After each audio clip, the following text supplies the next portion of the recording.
નમસ્કાર વિદ્યાર્થીઓ. ધોરણ 9 વિષય ગુજરાતીમાં આજે આપણે લેખન વિભાગમાં પદ્યાર્થ ગ્રહણ વિશે વાત કરી. પદ્યાર્થ ગ્રહણ તો અગાઉ મેં તમને વાત કરી હતી તેમ કે 100 પેજની એક ફૂલ સ્કેપ લાઇનવાળી એક લેખનની નોટબુક બનાવવાની છે. અને લેખનની નોટબુકમાં સૌથી પહેલાં આપણે વિચાર વિસ્તાર જે ગયા વિડીયોમાં મેં તમને મોકલાવ્યું હતું એ તો આપણું પહેલું લેખન વિચાર વિસ્તાર થશે. બીજું લેખન આપણું પદ્યાર્થ ગ્રહણ થશે. તો પદ્યાર્થ ગ્રહણ વિશે મિત્રો વાત કરી તો પદ્યાર્થ ગ્રહણ એટલે શું? પદ્યાર્થ ગ્રહણ એટલે આપેલ કાવ્યનો આપણે ભાવાર્થ એટલે કે એનો અર્થ સારી રીતે સમજી અને એના જે પ્રશ્નો છે એના ઉત્તર આપણે આપવાના છે. તો આપણે જે પદ્યાર્થ ગ્રહણ છે એના માટે અમુક બાબતોની ખાસ કાળજી પણ રાખવી પડે. કારણ કે પ્રાઇમરીમાં આપણે આ પદ્યાર્થ ગ્રહણ વિશે અભ્યાસ કર્યો પણ હશે અને લેખનમાં પદ્યાર્થ ગ્રહણ આપણે કરી પણ આવ્યા હશું. પણ છતાંય પદ્યાર્થ ગ્રહણ માટે આપણે અમુક બાબતો છે એની ખાસ કાળજી રાખવાની છે. તેની સૌ પ્રથમ ચર્ચા કરી. તો સૌ પ્રથમ જે પદ્ય તમને જે કોઈ પદ્ય આપેલું હોય તો પદ્યને તમે શું કરો તો કે ધ્યાનપૂર્વક તેને વાંચી જાઓ. જો એકવાર એમ કહેવાય છે વાંચવાથી તેનો અર્થ ન સમજાય તો તેને વારંવાર વાંચો. એટલે કે તેને એકવાર વાંચો તો વાંચવાથી તેનો અર્થ ન સમજાય તો આપણે બીજી વખત ત્રીજી વખત તેને વાંચવાનો છે. એટલે કે તેનો પૂરેપૂરો જે ભાવ છે એનો પૂરેપૂરો જે અર્થ છે તે સૌ પ્રથમ તમે સમજી લો.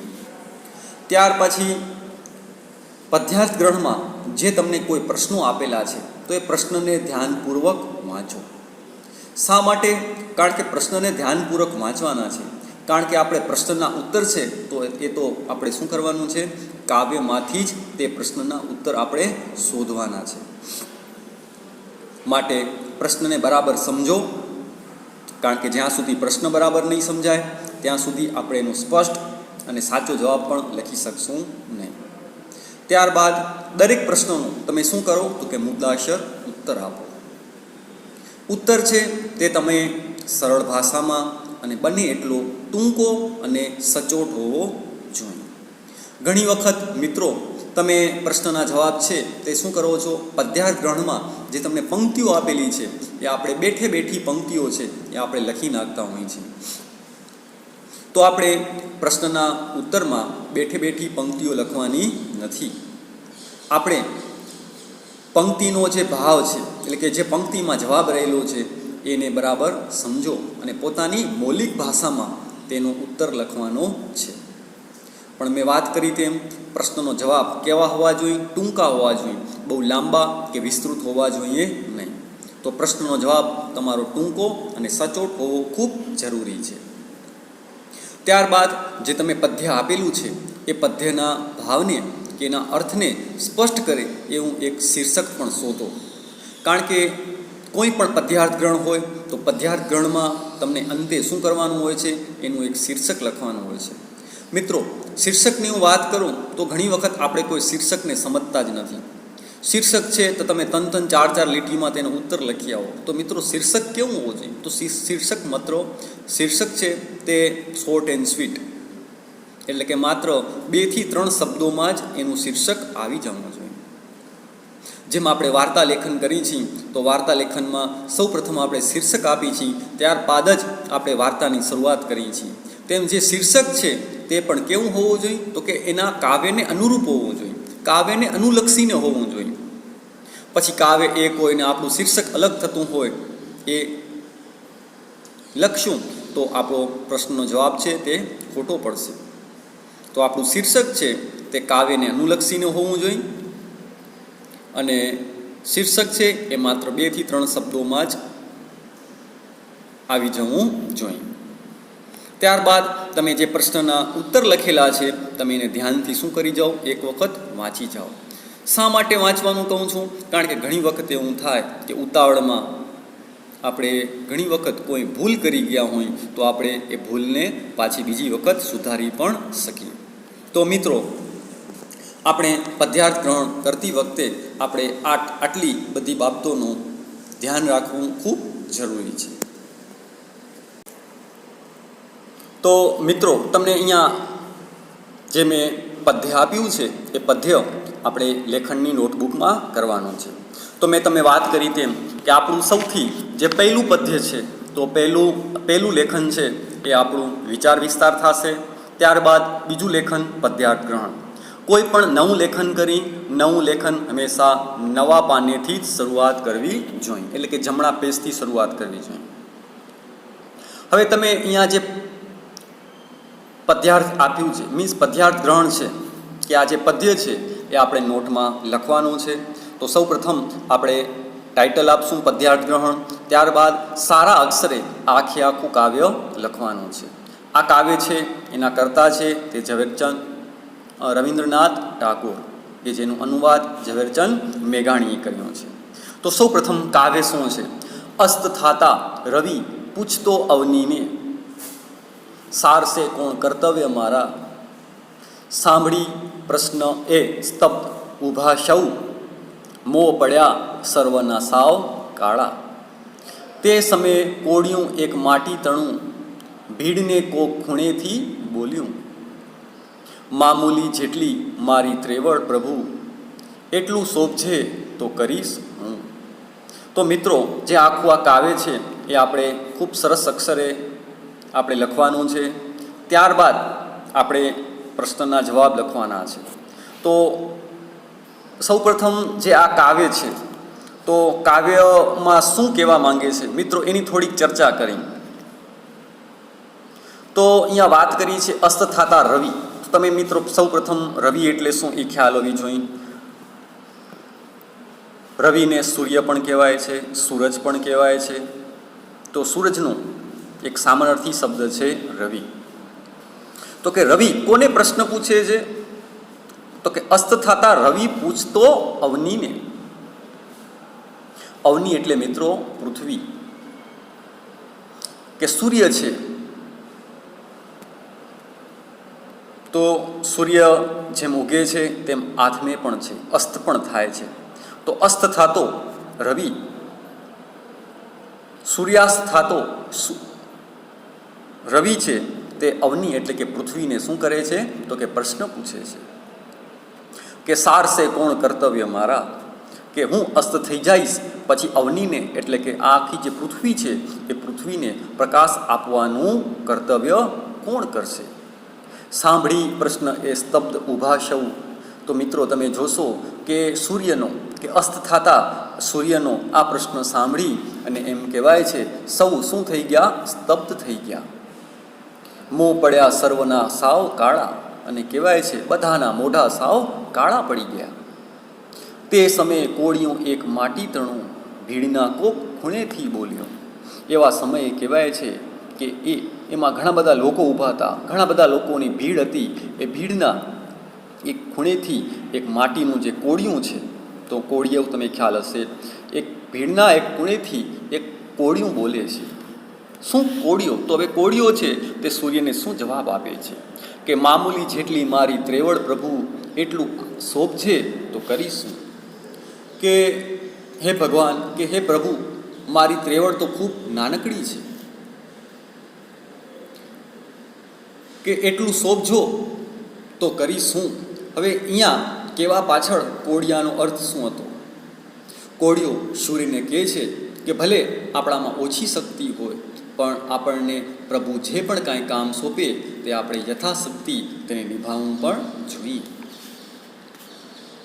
એટલે મિત્રો અહીંયા સમજી શકો છો કે જ્યારે સૂર્ય અસ્ત થાય ત્યારે સ્વાભાવિક છે આખી પૃથ્વી છે તો પૃથ્વી ઉપર પણ અંધકાર ફેલાઈ જાય ચારે બાજુ.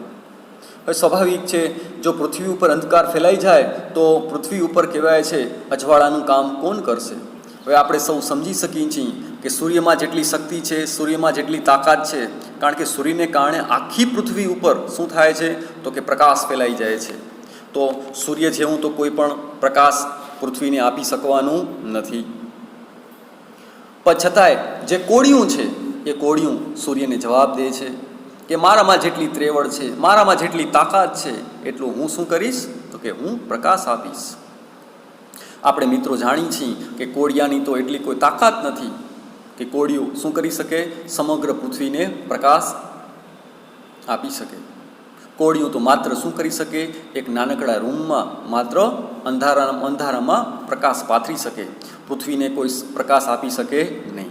પણ છતાંય કોળિયાએ શું કીધું કે મામૂલી જેટલી મારી ત્રેવડ, એટલું શોભજે તો કરીશું. એટલે કે મારામાં જેટલી શક્તિ છે એ શક્તિ પ્રમાણે હું ચોક્કસ કાર્ય કરીશ. તો મિત્રો, અહીંયાથી પણ આપણે ઘણું બધું શીખવા મળે છે કે દરેક વ્યક્તિમાં કાંઈક ને કાંઈક શક્તિ, દરેક વ્યક્તિમાં કાંઈક ને કાંઈક તાકાત તો રહેલી જ છે. તો ભગવાને જે આપણી અંદર જે તાકાત આપી છે, જે શક્તિ આપી છે, તો એ શક્તિ પ્રમાણે આપણે ચોક્કસ પોતાનું કાર્ય પણ કરવું જોઈએ. તો મિત્રો, અહીંયા આપણે થોડુંક કાવ્યનું અર્થ હવે ખ્યાલ પડી હશે. તો આપણે ટોટલ કુલ 5 પ્રશ્નો લખવાના છે. તો સૌ પ્રથમ હું પ્રશ્ન બોલું છું, તો તમે ધ્યાનથી આ પ્રશ્નને સાંભળશો. તો સૌ પ્રથમ આપણો પહેલો પ્રશ્ન, કારણ કે પ્રશ્નના જવાબ છે એ તમે તમારી ભાષામાં તમને પોતે લખવાના છે. તો સૌ પ્રથમ પહેલો પ્રશ્ન થશે, પ્રશ્ન નંબર 1. અસ્ત થતા રવિ એટલે કે સૂર્ય કોને શો પ્રશ્ન પૂછે છે? અસ્ત થતા રવિ કોને શો પ્રશ્ન પૂછે છે? પ્રશ્ન નંબર 2. રવિએ અવનીને પ્રશ્ન પૂછ્યો તો સૌના પર શી અસર થઈ? રવિએ અવનીને પ્રશ્ન પૂછ્યો તો સૌના પર શી અસર થઈ? ત્યારબાદ ત્રીજો પ્રશ્ન, ભીડના કોક ખૂણેથી કોણ બોલ્યું? ભીડના કોક ખૂણેથી કોણ બોલ્યું? ચોથો પ્રશ્ન, મામૂલી જેટલી મારી ત્રેવડ પ્રભુ. તમે છેલ્લેથી બીજી પંક્તિ છે એ, મામૂલી જેટલી મારી ત્રેવડ પ્રભુ, એટલું શોભજો તો કરીશ હું. આ પંક્તિનો અર્થ સમજાવો. તો જે છેલ્લી 2 પંક્તિ છે એ લખવાનું, એનો અર્થ સમજાવો. અને સૌથી છેલ્લો પ્રશ્ન આવશે 5મો, આ કાવ્યને યોગ્ય શીર્ષક આપો. આ કાવ્યને યોગ્ય શીર્ષક આપો.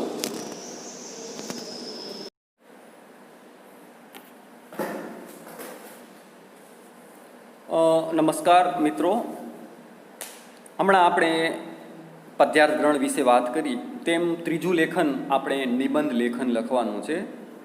ત્રીજું લેખન આપણું નિબંધ લેખન થશે.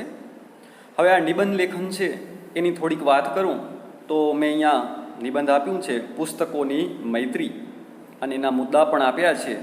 આ જે મુદ્દા છે એના ઉપરથી જ આપણે આખું નિબંધ લખવાનું રહેશે.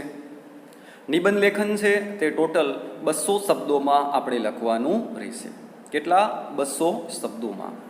નિબંધની થોડીક વાત કરું તો સમગ્ર નિબંધ છે તેને કુલ આપણે 3 ભાગમાં વહેંચવામાં આવે છે: આરંભ, મધ્ય ભાગ અને અંત ભાગ.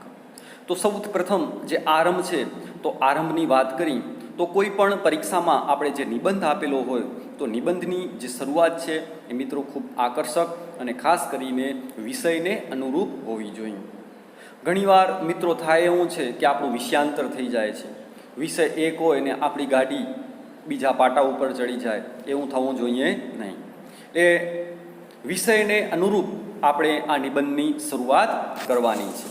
ત્યારબાદ મેં તમે વાત કરી કે એનો જે મધ્ય ભાગ આવે, તો મધ્ય ભાગમાં તમને શું કરવાનું છે? તમે જે પણ કોઈ જે વિષય આપેલો છે, જેમ કે અહીંયા તમે જોશો પુસ્તકોની જે મૈત્રી છે, તો એ આપણો વિષય છે. એ વિષયના અનુસંધાને આપણે ચર્ચા કરવાની છે. વિષયના અનુસંધાને જ આપણે નિબંધમાં લખવાનું છે. તો ખાસ કરીને નિબંધમાં જેટલા પણ તમને જે મુદ્દાઓ આપેલા હોય છે, તમે મિત્રો અહીંયા જોઈ શકશો કે પ્રસ્તાવના, સારા પુસ્તકનો ફાળો, સારા પુસ્તકોનો લાભ, હલકા પુસ્તકોનો ગેરલાભ, આ જે બધા મુદ્દાઓ છે એ મુદ્દાઓને આપણે સંક્ષેપમાં કે ટૂંકમાં તેનું અહીંયા વર્ણન પણ કરવાનું છે. ત્યારબાદ જે અંત ભાગ આવે, તો અંત ભાગમાં આપણે શું કરવાનું છે કે 1 થી 2 વાક્યોમાં આપણે જે નિબંધનો અર્થ હોય એ નિબંધનો અર્થ પણ લખવાનો છે. આમ નિબંધ છે તે ટોટલ 3 ભાગમાં લખવામાં આવે: આરંભ, મધ્ય ભાગ અને અંત ભાગ. આપણે આખો જે નિબંધ છે, તો મિત્રો નિબંધ છે, નિબંધમાં પણ આપણે શું કરવાનું હોય, તમે જે મુદ્દા આપેલા છે એ મુદ્દા પ્રમાણે આપણા પરિચ્છેદ હોવા જોઈએ. ઘણી વખત આપણે કોઈ પરિચ્છેદને સમજતા જ નથી, ફકરાને સમજતા જ નથી, 2-3 લીટીના આપણે મિત્રો ફકરા કરીએ છીએ. મિત્રો ફકરા એમ ના આવે. ફકરા છે તે પણ આપણા જે મુદ્દાઓ છે એ મુદ્દા પ્રમાણે આપણા પરિચ્છેદ એટલે કે ફકરા પાડવાના રહેશે. બીજું, નિબંધની વાત કરું તો આપણે ખ્યાલ હશે કે ગુજરાતી ભાષામાં આપણે જે પણ કાંઈ વાક્યો લખી તો વાક્યો છે તે પણ વ્યાકરણની દૃષ્ટિએ પણ ખૂબ શુદ્ધ હોવા જોઈએ. તો એમાં ખાસ કરીને વાક્યને અનુરૂપ જે પણ કોઈ શબ્દો હોય, જે પણ કોઈ વિરામચિહ્નો હોય એ વિરામચિહ્નોનો પણ ઉપયોગ કરવાનો રહેશે. બીજું, નિબંધમાં તમે જે પણ કાંઈ પોતાના ભાવ છે, પોતાના વિચારો છે તે રજૂ કરો તો શું ન થવું જોઈએ, વારંવાર તેનું પુનરાવર્તન થવું જોઈએ નહીં. ઘણી વખત એકને એક વિચારો, એકને એક શબ્દોનું વારંવાર પુનરાવર્તન થતું હોય છે, તો આપણે આ પુનરાવર્તન મિત્રો ટાળવાનું છે. તો નિબંધ લેખનમાં આપણે આટલી બાબતો છે એની કાળજી રાખવાની રહેશે. અને જે પણ કોઈ આપણે નિબંધ હોય તો નિબંધમાં આપણે એવી કોઈ સરસ મજાની કોઈ પંક્તિઓ છે, તો એ પંક્તિઓ છે 2 થી 4 લીટીની પંક્તિ છે, એ પણ તમારો જે વિષય છે એ વિષયને અનુરૂપ પણ આપણે પંક્તિઓ પણ લખી શકીએ. તો આમ આપણા કુલ 3 લેખનો થશે. પહેલું વિચાર વિસ્તાર, બીજું પદ્યાર્થ ગ્રહણ અને ત્રીજું આવશે નિબંધ લેખન. તો નિબંધ લેખન છે એ આપણે પુસ્તકોની મૈત્રી. તો આપણે 200 શબ્દોમાં આ સરસ મજાનું લેખન લખવાનું રહેશે. તો મિત્રો અહીંયા પુસ્તકોની વાત કરી છે, તો પુસ્તકોની વાત કરું તો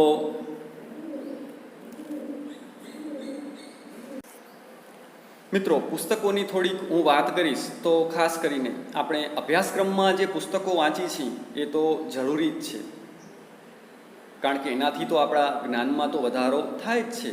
પણ સાથે સાથે એમ કહેવાય છે આપણા જે પાઠ્યપુસ્તકો છે એના સિવાય પણ આપણે ઘણા બધા પુસ્તકો પણ વાંચવા જોઈએ, કારણ કે કોઈ પણ વ્યક્તિના જીવનમાં આ જે પુસ્તકો છે એ પણ ખૂબ મહત્ત્વનો ભાગ ભજવે છે. ને એમ કહેવાય કે પુસ્તકો જેવા તો આપણા કોઈ સાચા કોઈ મિત્રો જ નથી.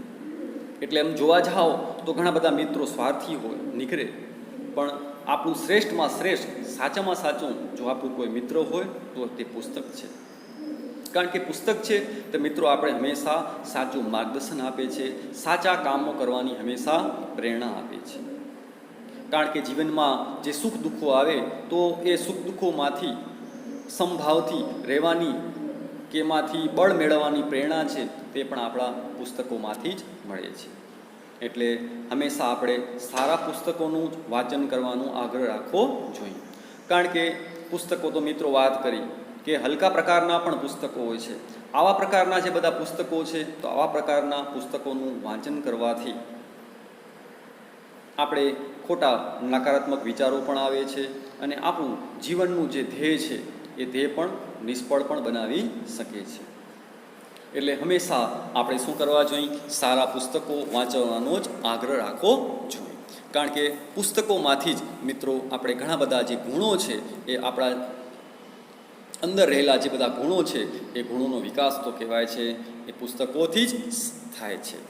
એટલે ખાસ કરીને પુસ્તકો વાંચશું તો એનાથી સારું શું છે, નરસું શું છે, સાચું શું છે, ખોટું શું છે એની પારખવાની જે શક્તિ છે તે પણ હંમેશા આપણે મળે છે. એટલે હંમેશા આપણે સારા પુસ્તકો વાંચવા જોઈએ. તો આપણે જે ખરાબ પુસ્તકો છે એ શું છે, તો કે ખરાબ પુસ્તકો મેં હમણાં વાત કરી મિત્રો ઘણી વખત આપણે ગેરમાર્ગે પણ દોરે છે. એટલે આપણે આવા હલકા અને જે ખરાબ પુસ્તકો છે એનું વાંચન કરવાનું હંમેશા ટાળવું જોઈએ. તો આવા સરસ મજાના જે તમારા વિચારો અને ભાવો હોય તે આ નિબંધમાં આપણે લખવાના રહેશે.